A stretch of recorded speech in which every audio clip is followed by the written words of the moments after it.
Welcome back. This is step 2 in the 4-step marketing method. Step 1 was how getting your business ready, getting your website ready. Step 2 is how to promote your business or your website. I'm going to break it into 2 types of promotion or advertising, which is unpaid and paid advertising. Let's start with paid. The problem with paid advertising is, yes, you do get seen, but people ignore you. So it's kind of a crazy double-edged sword. There was a famous quote once by, I think it was an advertising executive, who said, quote, "I know that half my advertising budget is wasted. I just don't know which half," unquote.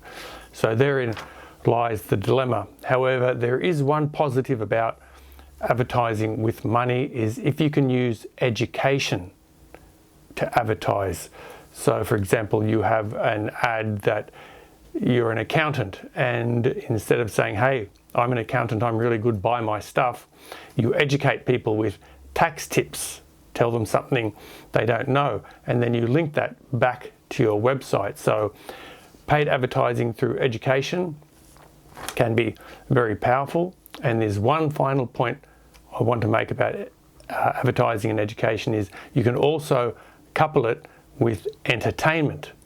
So there is a great example of this, a TV commercial made 10 years ago roughly in the United States, and it's called the Dollar Shave Club, and it's a very funny ad about this guy who made this business. It actually tells you why you should buy the product from many different angles, and it's also really funny. So if you're going to use advertising and it's paid, try and only really use education if you can, and you can also couple it with entertainment, as you'll see in the Dollar Shave Club. And the other type of advertising there is unpaid advertising. I'll start off by talking about digital unpaid advertising.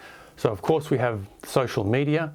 I won't be talking for too long on this issue, social media. I have tried it myself with paid and unpaid. I didn't get very good results from it. It can be complicated. The point of social media is to try and have conversations with people. And most businesses, I think, end up using social media because they think it's free and they're still pushing things onto people rather than having those conversations. Often if you make a comment on somebody's post on social media, they either ignore you or they get back to you late. I had one guy get back to me 9 months later after I made a comment on one of his social media posts. So social media is a bit tricky. I think what's more important is these 4 steps that we're talking about now are the fundamentals of sales and marketing. I think that's more important, and then social media becomes an extension of that if you can have conversations with it rather than using it as a free form of advertising. And then the next one with digital is search engine optimization, which for a solo or micro business trying to get on page 1 or 2 of a big search engine, it's a very difficult thing to do. It could be possible when you find your niche, however. For example, if you're an accountant and you're trying to rank highly in a search engine as a micro business, it's going to be extremely hard. However, if you have a niche, for example, you're an accountant and you service entertainers in a specific city like Brisbane, so you have those 3 keywords, accountant, entertainers, Brisbane, you could start to rank on search engines because entertainers in that particular city might be searching for you. They call that the long tail. There's plenty of information you can find on the internet about that. And finally, with SEO, search engine optimization, the second biggest search engine in the world is YouTube, and it's a very powerful thing for micro or solo businesses because it's authentic, it's showcasing you, and especially when you sell a service as a small business, it's you, it's your face, like my face you can see now. So it's very attractive because the authenticity really shines through, and it's something that big business on social media, and especially YouTube, it's difficult for them on YouTube because they're not really that authentic. They're very corporate and regimented. So this is a place video, YouTube, where small businesses can really shine through. And with these two digital forms of advertising, social media and search engine optimization, these are two things or platforms that ultimately you cannot control. There is a third platform which is the most important, and this is your website.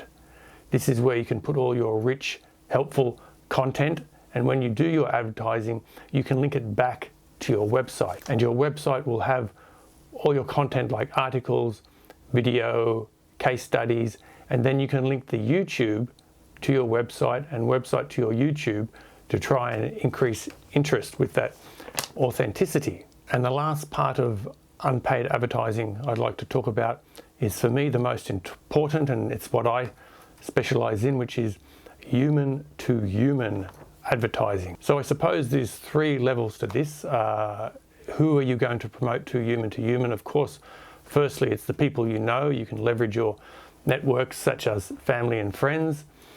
The second type of person you can promote human to is your acquaintances. So for example, your barista at the local cafe, or somebody that you see quite often in your elevator in the apartment where you live, and you have casual conversations with these people. When you do have conversations with these people, try and work in your business. So if they say, oh, what are you up to?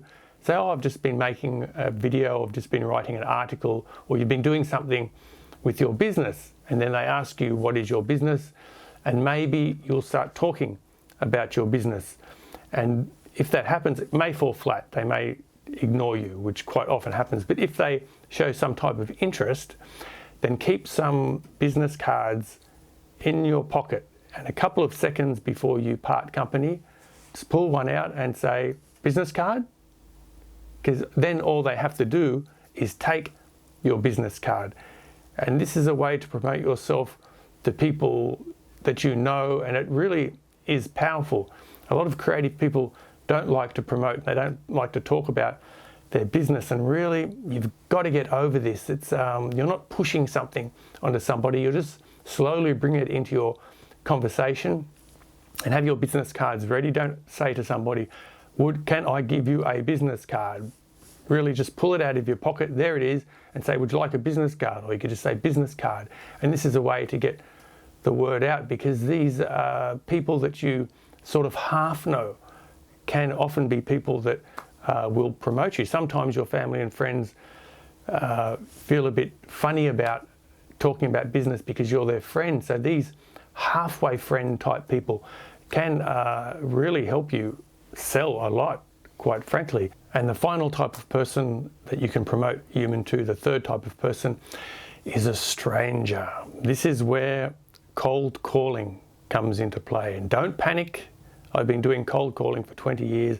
It's not about being pushy or tricky. All it is introducing yourself, taking 10 seconds to introduce yourself to other small local businesses. It's not about being pushy or tricky. It's not about controlling the conversation. It is really just a simple introduction.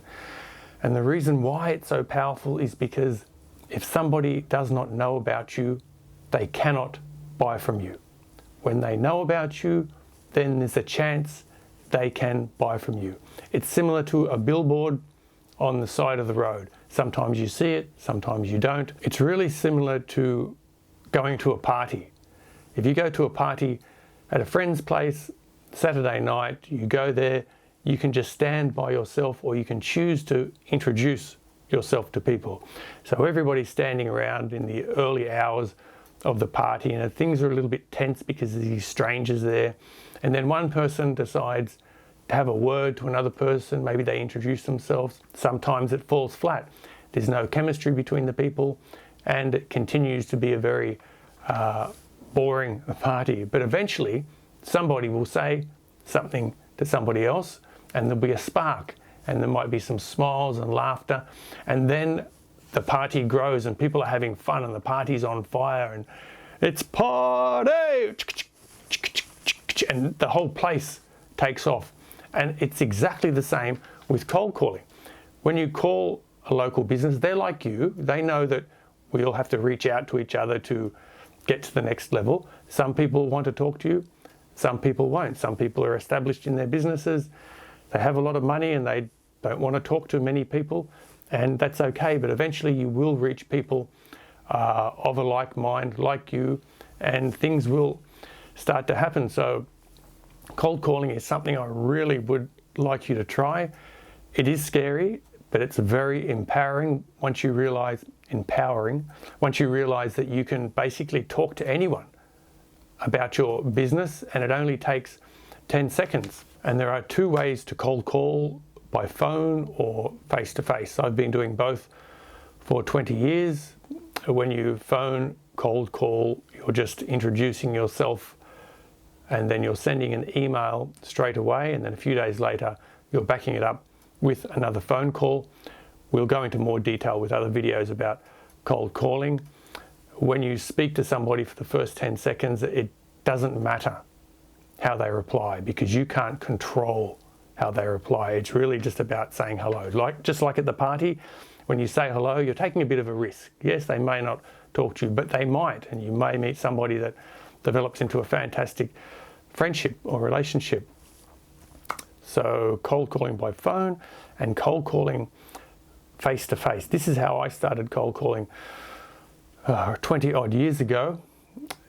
It is the most powerful type of cold calling.